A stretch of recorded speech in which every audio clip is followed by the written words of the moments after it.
Class 10th political science chapter 1 power sharing का हम लोग पूरा क्लास कर लिए हैं। अब हम लोग इस चैप्टर का मोस्ट इंपॉर्टेंट क्वेश्चंस देखेंगे।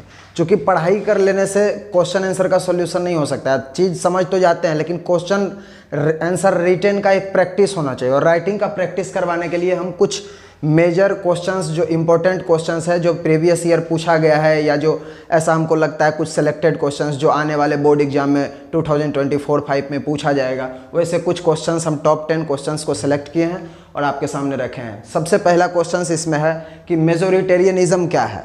देखे थे कि श्रीलंका में जो है मेजोरिटेरियनिज्म हावी था वहाँ पे।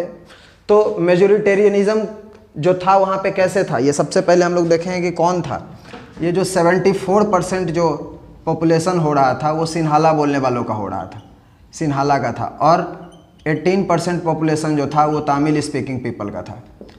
ये दो कम्युनिटी का मेनली यहीं पे कॉन्फ्लिक्ट हो रहा था। तो इसमें से मेजोरिटी में कौन है, सिन्हाला है। तो कह रहा है कि majoritarianism is ruled by majority community. Majoritarianism का मतलब होता है कि जहाँ पे मेजोरिटी का शासन चलता हो, जहाँ पे मेजोरिटी अपना दबदबा कायम करके रखा है, जहाँ पे मेजोरिटी अपना वर्चस्व जमा करके रखा है। तो majoritarianism is ruled by majority community bye disregarding the needs and wishes. कह रहा है कि disregarding the needs and wishes मतलब उसके किसी भी चाहत को या ज़रूरत को पूरा नहीं किया जा रहा है। किसका, द माइनॉरिटी कम्युनिटी का। मतलब मेजोरिटेरियनिज्म में क्या होता है कि माइनॉरिटी कम्युनिटी को डिसरिगार्ड किया जाता है, उसके नीड्स को नहीं ध्यान में रखा जाता है, उसके विशेष को ध्यान में नहीं रखा जाता है, उसकी इच्छा चाहत ज़रूरत को ध्यान में नहीं रखते हुए सिर्फ अपने लिए कुछ नियम और कानून बनाया जा रहा है, अपने फ़ायदे के हिसाब से उस देश में शासन व्यवस्था को चलाया जा रहा है। इसी को कहते हैं मेजोरिटेरियनिज्म। अगला जो क्वेश्चन है वो है कि what measures was adopted by the democratically elected government of Sri Lanka to establish Sinhala supremacy. कहता है कि ऐसा क्या क्या प्रारूप को वो अपनाया ताकि वहाँ सिन्हाला कम्युनिटी का वर्चस्व रहे श्रीलंका में। इसमें से क्या क्या कुछ मेजर्स इशू था जिसको कि वो अपना करके डिसरिगार्ड कर रहा था वहाँ के माइनॉरिटी कम्युनिटी को जो कि तमिल स्पीकिंग पीपल थे। इसमें देखेंगे पहला कि to establish Sinhala supremacy. Sinhala supremacy को इस्टेब्लिश करने के लिए क्या क्या रिफॉर्म किया गया, क्या क्या चेंजेज लाया गया वहाँ के कॉन्स्टिट्यूशन में। तो इसमें सबसे पहले देखें कि इन 1956 में एन एक्ट वॉज पास्ड, एक कानून को पास करवाया गया to make Sinhala the official language. और 1956 में एक एक्ट को पास करवा के सिन्हाला लैंग्वेज को जो है ऑफिशियल लैंग्वेज का दर्जा दे दिया गया। दूसरा है कि the government followed preferential policies. Class में भी समझाए थे कि प्रेफरेंशियल पॉलिसीज मतलब किसी एक कम्युनिटी को प्रेफरेंस में रखते हुए, उसको ध्यान में रखते हुए, उसको मद्देनजर रखते हुए उसके सहूलियत के हिसाब से कुछ नियम और कानून व्यवस्था को कायम रखना या बनाना।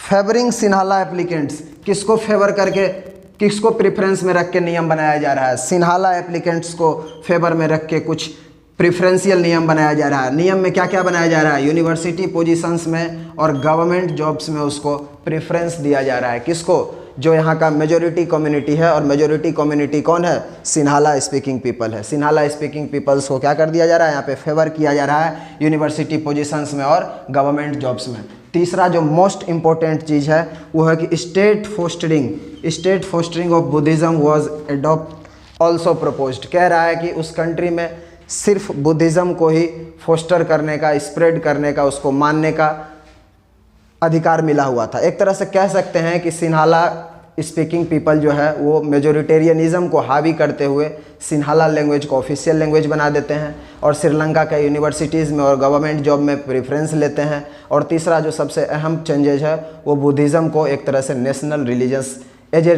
रिलीजन के रूप में वो तब्दील करना चाहते हैं। आगे हम लोग तीसरा क्वेश्चंस देखेंगे, वैसे वैसे मोस्ट टॉप 10 इंपॉर्टेंट क्वेश्चंस करेंगे। देखिए क्वेश्चन नंबर 3 देखेंगे अब। What is meant by the system of checks and balance. Checks and balance का मतलब होता है कि एक दूसरे को चेक किए और सारे के सारे पावर्स जो हैं वो बैलेंस रहेंगे। तो चेक्स एंड बैलेंस में कल बताए थे कि जो ऑर्गन्स ऑफ गवर्नमेंट है ना उसको चेक्स एंड बैलेंस भी कहते हैं। तो एग्जाम में हो सकता है डायरेक्ट क्वेश्चन ना पूछे ऑर्गन्स ऑफ गवर्नमेंट का फंक्शन लिखिए, हो सकता है मूव ऑन करके पूछ दे कि what is checks and balance, checks and balance क्या होता है।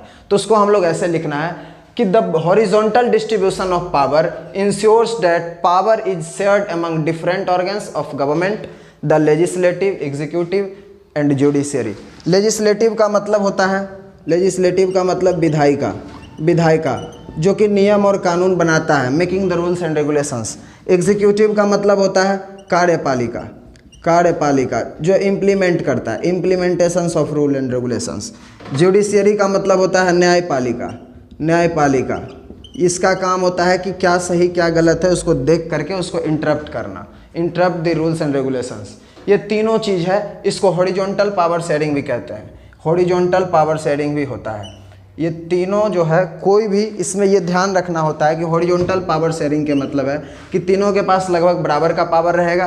कोई अपने पावर का अनलिमिटेड एक्सरसाइज नहीं कर पाएगा, कोई अपने पावर का अनलिमिटेड एक्सरसाइज नहीं कर पाएगा, कोई अपने पावर को अनलिमिटेड एक्सरसाइज नहीं कर पाएगा। It allows different organs of government placed at the same level to exercise different powers. कहता है गवर्नमेंट अलग अलग ऑर्गन्स में काम करता है और अपने अलग अलग पावर को अलग अलग ऑर्गन के थ्रू एक्सरसाइज करता है, ताकि कोई भी एक ऑर्गन्स का पावर अनलिमिटेड एक्सरसाइज ना हो पाए, अनलिमिटेड पावर का एक्सरसाइज नहीं हो पाए। The horizontal distributions of power is also called a system of checks and balance. Horizontal distributions of power को जो है हम लोग कहते हैं चेक्स एंड बैलेंस। और अगला देखेंगे लास्ट कि this system ensures that none of these organs can exercise unlimited powers. Starting से कह रहे हैं कि इस हॉरिजॉन्टल डिस्ट्रीब्यूशन ऑफ पावर में ये ध्यान रखना होता है और इसका ये फ़ायदा है, बेनिफिट है कि ये तीनों में से कोई भी जो है अनलिमिटेड पावर को एक्सरसाइज नहीं करेगा। Each organs checks the others, एक दूसरे को ऑलवेज चेक्स करते रहेगा, बराबरी से टक्कर देते रहेगा, ताकि कोई भी अनलिमिटेड पावर का एक्सरसाइज नहीं कर पाए। लेजिस्लेटिव का ध्यान एग्जीक्यूटिव रखेगा, एग्जीक्यूटिव का ध्यान जुडिशियरी रखेगा, तीनों एक दूसरे को चेक्स करते रहेगा। इसके बाद हम लोग देखेंगे अब क्वेश्चन नंबर 4 देखेंगे। क्वेश्चन नंबर 3 तक हम लोग कर लिए हैं, इसके बाद क्वेश्चन नंबर 4 देखेंगे। अभी देखिए अब आगे देखेंगे क्वेश्चन नंबर 4। क्वेश्चन नंबर 4 है कि what is vertical division of power. Vertical division of power क्या होता है?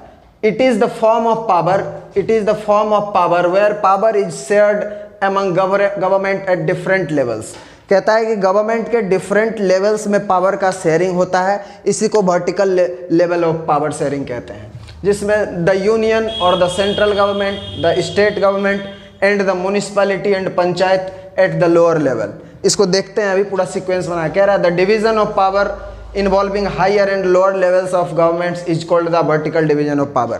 कह रहा है कि पावर का शेयरिंग जब हायर लेवल पे लोअर लेवल पे जब होता है तो उसको कहते हैं कि वर्टिकल डिवीजन ऑफ पावर कहते हैं, जो कि हायर और लोअर लेवल में होता है। एक बार इसका सीक्वेंस देख लेते हैं कैसे होता है, हायर और लोअर लेवल में होता है।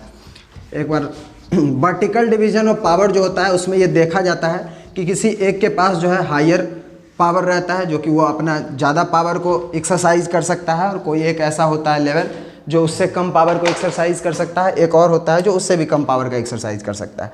जैसे इसमें से देखते हैं, इसको वर्टिकल लाइन कहते हैं। तो वर्टिकल डिवीजन ऑफ पावर कुछ ऐसा होगा, सेंट्रल होगा, स्टेट होगा और लोकल होगा।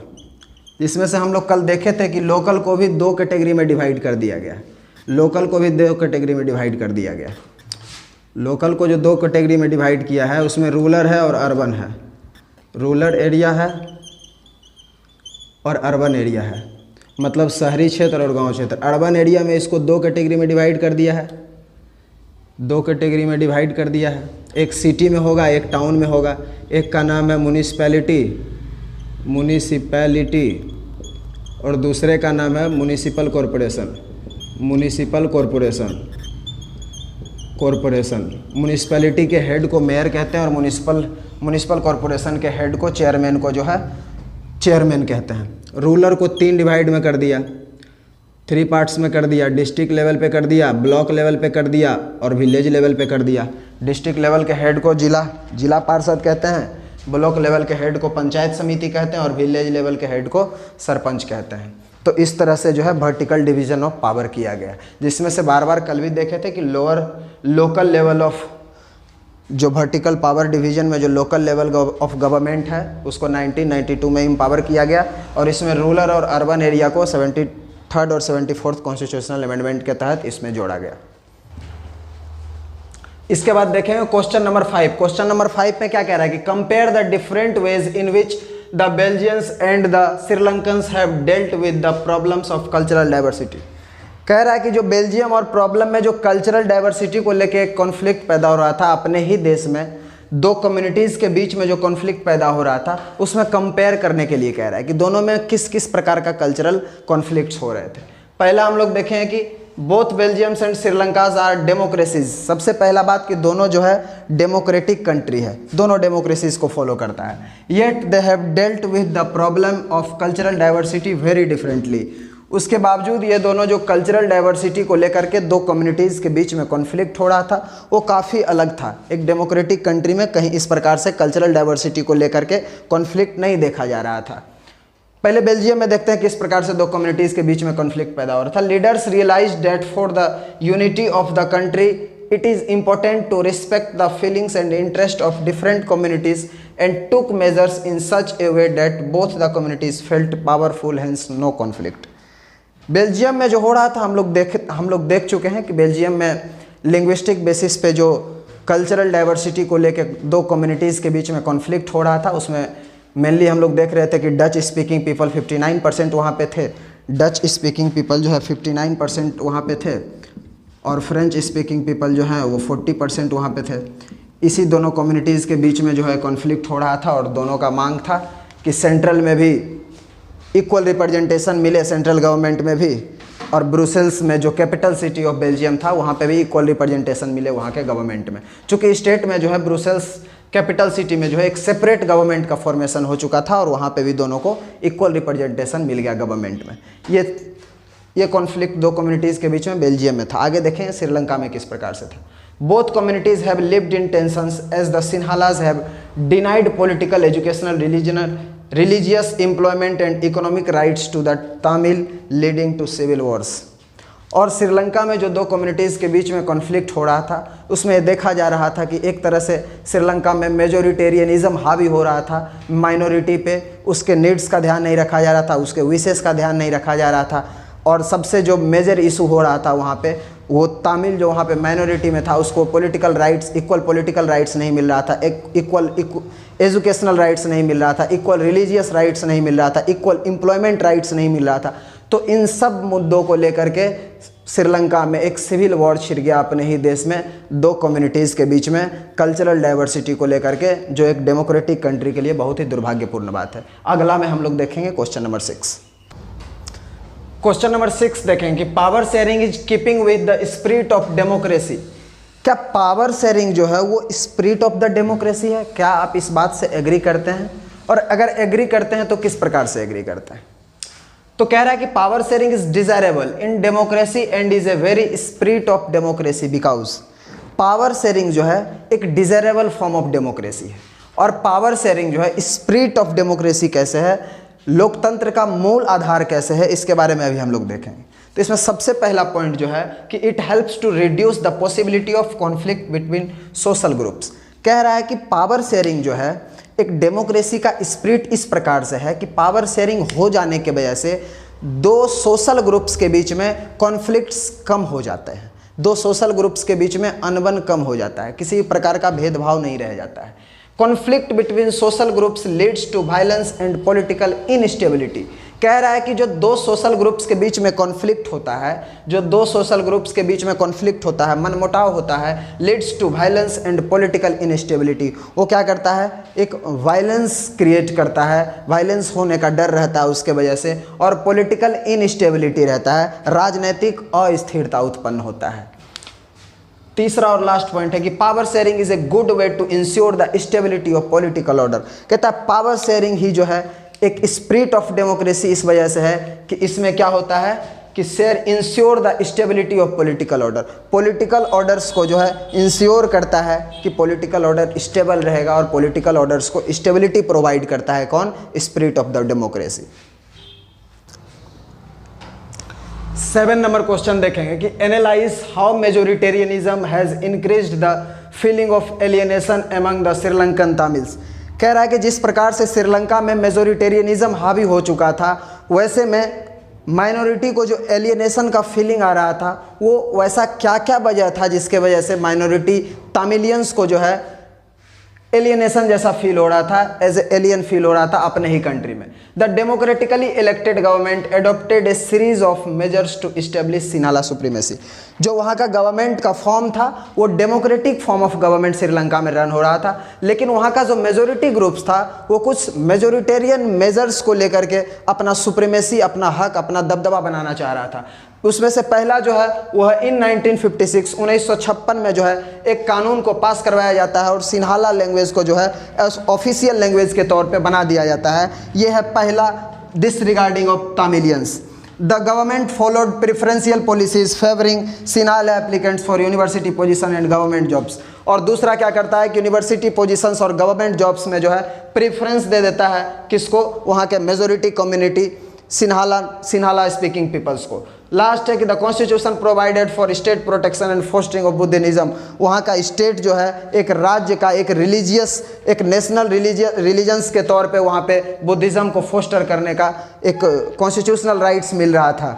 और इसमें द श्रीलंकन तामिल्स फेल्ट दैट, जो श्रीलंकन तामिल्स थे, जो श्रीलंका में रहने वाले तामिल्स थे, उनको ऐसा लग रहा था that nowhere sensitive towards them, उनके लिए कोई भी सोचने वाला वहाँ पे नहीं है, कोई भी गवर्नमेंट उनके लिए बात नहीं कर रहा है, उनका बात नहीं कर रहा है। The government policies denied them equal political rights. और जो गवर्नमेंट का जो भी पॉलिसीज आ रहा था वो मेजोरिटी के हक में आ रहा था, उनको राजनीतिक बराबरी का अधिकार भी नहीं मिल रहा था, और एजुकेशनल राइट्स नहीं मिल रहा था, एम्प्लॉयमेंट राइट्स नहीं मिल रहा था, गवर्नमेंट जॉब में प्रेफरेंस नहीं मिल रहा था, उनके रिलीजियस कैरेक्टर को अपनाने नहीं दिया जा रहा था, माना नहीं जा रहा था, उनके ऊपर एक अलग से रिलीजियस कैरेक्टर को थोपा जा रहा था, अलग से लैंग्वेज को थोपा जा रहा था, which led to increase feeling of alienation among them, जो कि दिन प्रतिदिन उनके अंदर एलियन के तरह भावनाओं को बढ़ाया जा रहा था और उनको एलियन के रूप में प्रभावित किया जा रहा था। उनको ऐसा लग रहा था कि वो इस कंट्री में रहते हुए एक एलियन के जैसे रह रहे हैं।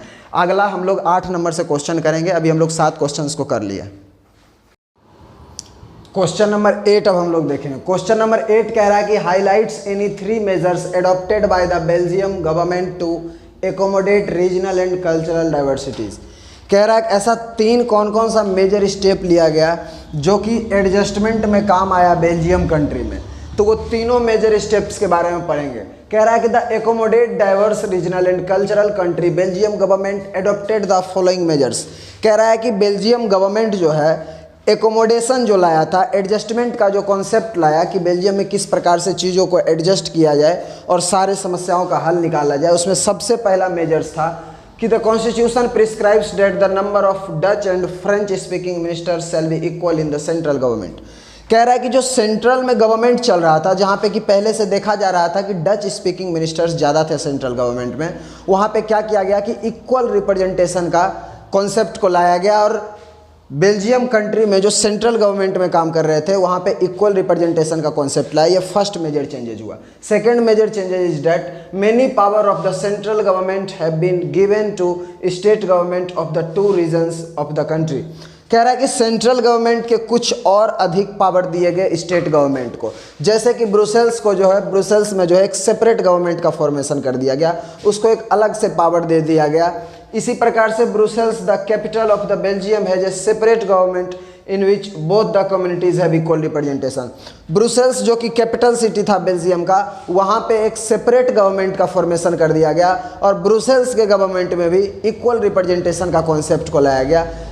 इसी तरह से ये 3 मेजर एकोमोडेशन पॉइंट आया, जिसके चलते कि कल्चरल डाइवर्सिटी और रीजनल डाइवर्सिटी को एकोमोडेट करके बेल्जियम कंट्री एक न्यू डाइवर्जन की ओर बढ़ रहा था। Number 9, give 1 prudential and 1 moral reasons. इसमें कह रहा है कि एक विवेकपूर्ण कारण और एक नैतिक कारण बताइए कि why power sharing is important in a democracy.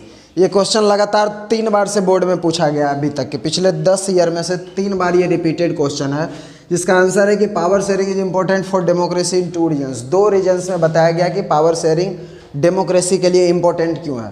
पहला प्रूडेंशियल रीजन देखेंगे, विवेकपूर्ण कारण में समझ से लिया गया कारण में क्या कहता है कि दिस ले emphasise on better outcomes of power sharing. कहता है कि डेमोक्रेसी में जो पावर शेयरिंग होता है उससे हम ये सोर्स रखते हैं, हम ये उम्मीद रखते हैं कि उससे बेहतर आउटकम हो। जब किसी भी चीज़ से जब बेहतर आउटकम आता है तो वो बहुत सोच समझ के किया गया काम होता है। तो उसी प्रकार से प्रूडेंशियल रीजन जो है पावर शेयरिंग का, वो ये बताता है कि एक पावर शेयरिंग होने से डेमोक्रेसी से एक बेहतर आउटकम बाहर आता है, जो कि it helps to reduce the possibility of conflict between two social groups.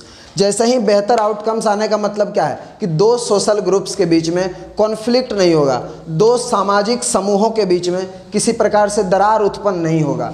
उसके बाद क्या कह रहा है, thus it ensures the stability of the political order. और क्या करता है, पावर शेयरिंग में जो प्रूडेंशियल रीजन होता है वो क्या करता है कि stability of the government provide करता है, गवर्नमेंट को एक स्टेबल फॉर्म प्रोवाइड करता है, स्थिर रूप से सरकार को चलने में बहुत मदद करता है। अगला देखेंगे मोरल रीजन, नैतिक कारण क्या कहता है कि these stress on the power sharing is as a valuable act because it is the very spirit of democracy. कहता है कि मोरल रीजन यही है पावर शेयरिंग का कि पावर शेयरिंग जो है डेमोक्रेसी का एक मूल आधारित भावना है कि मूल भावनात्मक रूप से अगर डेमोक्रेसी में पावर शेयरिंग किया जाए तो किसी प्रकार से कोई समस्या नहीं आएगा और गवर्नमेंट स्टेबल फॉर्म में एक्सरसाइज करेगा अपने पावर को। इसी तरह से अब हम लोग अगला क्वेश्चन देखेंगे नंबर 10।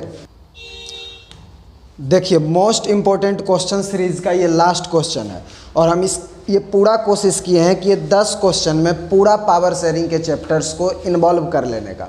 और इस 10 क्वेश्चंस में कई सारे ऐसे रिपीटेड क्वेश्चंस हैं जो कि प्रीवियस ईयर या बैक ईयर क्वेश्चंस में पूछे गए हैं और बोर्ड एग्ज़ाम के लिए ये 10 क्वेश्चन बहुत ही इंपॉर्टेंट होने वाला है। जिसमें कि ये लास्ट क्वेश्चन जो नंबर 10 है, इसको हम लोग देखते हैं कि why do you think Brussels was chosen as the headquarters during the formation of European union.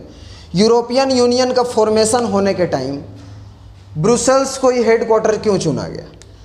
तो अभी हम लोग इसके बारे में देखे हैं कि Brussels was chosen as the headquarter during the formation of European Union because ऐसा क्या रीज़न रहा, ऐसा क्या 3-4 ऐसा रीजन्स के बारे में हम लोग अभी डिस्कस करने जा रहे हैं जिसके चलते कि ब्रुसेल्स को ही यूरोपियन यूनियन का हेडक्वार्टर चूज कर लिया गया। पहला है कि the Belgian leaders recognised the existence of regional differences and cultural diversities, जिसका सबसे पहला और सबसे इम्पोर्टेंट रीज़न ये है कि यहाँ पे काफ़ी कल्चरल डाइवर्सिटीज़ देखा जा रहा था। अलग अलग सोशल ग्रुप्स में कल्चरल डाइवर्सिटीज़ देखा जा रहा था, अलग अलग कल्चर को मानने वाले लोग रह रहे थे। और ये बहुत ही अच्छा चीज़ होता है कि हमारा जहाँ पे हेडक्वार्टर है वहाँ पे काफ़ी डाइवर्सिटी है, ताकि कोई भी अदर कंट्री से अगर वहाँ पे लोग आते हैं, घूमने के पर्पज़ से आते हैं या वहाँ रहने के पर्पज़ से आते हैं, तो इस तरह से वो हमारे डाइवर्सिटीज़ को रिकॉग्नाइज कर पाएंगे, देख पाएंगे, समझ पाएंगे कि हमारा कंट्री में कितना डाइवर्सिटी है, क्योंकि डेमोक्रेसी में डाइवर्सिटी का होना बहुत ज़रूरी है। और दूसरा रीज़न जो है कि between 1970s and 1993 they amended their constitution 4 times so as to work out an arrangement that would enable everyone to live together within the same country. ऐसा देखा जाता है कि जब डच स्पीकिंग पीपल जो है मेजोरिटी में थे, 59% डच स्पीकिंग पीपल जब रह रहे थे बेल्जियन कंट्री में, तो वो क्या करते हैं कि 4 times कॉन्स्टिट्यूशन को अमेंड कर देते हैं, 4 बार संविधान में बदलाव लाते हैं। 1970 और 1993 के बीच में, 1970s टू 1993 के बीच में 4 times कॉन्स्टिट्यूशन अमेंडमेंट करते हैं। उसके बावजूद वहाँ पे एकोमोडेशन लाया जाता है। तो इतना डाइवर्सिटी, इतना कॉन्फ्लिक्ट दो सोशल ग्रुप्स में होने के बावजूद, दो कल्चरल ग्रुप्स में इतना ज़्यादा कॉन्फ्लिक्ट होने के बावजूद वहाँ पे एकोमोडेशन के कॉन्सेप्ट को लाया जाता है, एडजस्टमेंट को इम्प्लीमेंट किया जाता है और एडजस्ट करके उसी बेल्जियम कंट्री को डेमोक्रेसी में पावर शेयरिंग का रूप दे करके बहुत मजबूत बनाया जाता है डेमोक्रेसी को। और वहाँ पे फिर से एकोमोडेशन का रूल ला करके पूरे कंट्री को एक साथ आगे बढ़ाया जाता है। The arrangement was different from any other country and was very innovative. कहता है कि वहाँ का जो अरेंजमेंट था सोशल ग्रुप्स का, कल्चरल ग्रुप्स का, लिंग्विस्टिक ग्रुप्स का, इन सारे अरेंजमेंट्स को वो एक बेहतरीन ढंग से आगे बढ़ाते हैं और इसके साथ वो एक बेहतरीन इनोवेटिव आइडिया को पेश करते हैं कि हम यहाँ पे हर एक चीज़ को ईजिली मैनेज कर सकते हैं, अपने कंट्री के अंदर ही सारे चीज़ों को मैनेज कर सकते हैं। और ये एक बेहतरीन इनोवेटिव आइडिया उनका कहलाया। In their capital Brussels, they had given equal participations to both the communities। कह रहे हैं कि इतना समस्या होने के बावजूद दो सोशल ग्रुप्स में, दो कल्चरल ग्रुप्स में, दो लिंग्विस्टिक ग्रुप्स में इतना कॉन्फ्लिक्ट होने के बावजूद वे क्या करते हैं कि ब्रुसेल्स में चूंकि सबसे ज़्यादा मेजर कॉन्फ्लिक्ट इशू किया जा रहा था, मेजर कॉन्फ्लिक्ट देखा जा रहा था ब्रुसेल्स कैपिटल सिटी में, तो वहाँ क्या किया जाता है एकोमोडेशन में, उसको एक सेपरेट गवर्नमेंट फॉर्मेशन कर दिया जाता है ब्रुसेल्स में। चूँकि वहाँ पे 80% फ्रेंच स्पीकिंग पीपल रह रहे थे और 20% डच स्पीकिंग पीपल रह रहे थे, लेकिन ओवरऑल जो बेल्जियन कंट्री था वहाँ पे 59% डच स्पीकिंग पीपल थे, मतलब पूरा बेल्जियन कंट्री में मेजोरिटी में कौन था, डच स्पीकिंग पीपल थे। लेकिन जैसे ही कैपिटल सिटी ब्रुसेल्स में जाते हैं तो मेजोरिटी में आ जाते हैं फ्रेंच स्पीकिंग पीपल। तो वहाँ पे बात जल्दी आसानी से सुलझ नहीं रहा था। तो वहाँ पे जो एकोमोडेशन लाया गया उसमें ये कहा गया कि अगर बात इतना तेजी से बिगड़ता जा रहा है तो क्यों ना ब्रुसेल्स कैपिटल सिटी में एक सेपरेट गवर्नमेंट का फॉर्मेशन कर दिया जाए और वहाँ पे भी इक्वल रिप्रेजेंटेशन के कॉन्सेप्ट को इम्प्लीमेंट किया जाए। जैसे बेल्जियम में सेंट्रल गवर्नमेंट में इक्वल रिप्रेजेंटेशन के कॉन्सेप्ट को इम्प्लीमेंट किया गया, उसी प्रकार से ब्रुसेल्स जो कि कैपिटल सिटी ऑफ बेल्जियम है वहाँ पे भी इक्वल रिप्रेजेंटेशन को इम्प्लीमेंट किया गया। भले ही वहाँ पे एक सेपरेट गवर्नमेंट का फॉर्मेशन करके इक्वल रिप्रेजेंटेशन का फॉर्मेशन किया गया। इसके बाद हम लोग थर्ड टाइप ऑफ गवर्नमेंट भी देख चुके हैं जो कि कम्युनिटी गवर्नमेंट के नाम से फॉर्मेशन हुआ। वहाँ पे 3 टाइप्स ऑफ गवर्नमेंट का फॉर्मेशन हो गया। एक सेंट्रल गवर्नमेंट में इक्वल रिप्रेजेंटेशन मिल गया, ब्रुसेल्स कैपिटल सिटी में सेपरेट गवर्नमेंट फॉर्मेशन करके इक्वल रिप्रेजेंटेशन मिल गया, और तीसरा कम्युनिटी गवर्नमेंट का फॉर्मेशन करके इक्वल रिप्रेजेंटेशन को दिया गया। इसी प्रकार से बेल्जियम में जो है एक तरह से एकोमोडेशन को ला करके बेल्जियम के सारे समस्याओं को सुलझा दिया गया। और हम लोग टॉप 10 मोस्ट इंपॉर्टेंट क्वेश्चन का सीरीज़ हम लोग कंप्लीट कर लिए हैं। और आगे वाले वीडियो में, नेक्स्ट वीडियो में हम ये देखेंगे कि हम कुछ टॉप MCQ क्वेश्चंस करेंगे जिससे हम पूरे चैप्टर को कवर अप कर लें कुछ MCQs में और कुछ इंपॉर्टेंट क्वेश्चन आंसर्स के सीरीज में। क्वेश्चन आंसर्स का सीरीज यहीं पे ख़त्म होता है, 10 मोस्ट इंपॉर्टेंट क्वेश्चन का सीरीज। नेक्स्ट वीडियो में हम देखेंगे कि 20 most MCQ multiple choice questions का एक और सीरीज हम लोग करने वाले हैं जो कि नेक्स्ट वीडियो में हम लोग देखेंगे। इसी के साथ थैंक यू।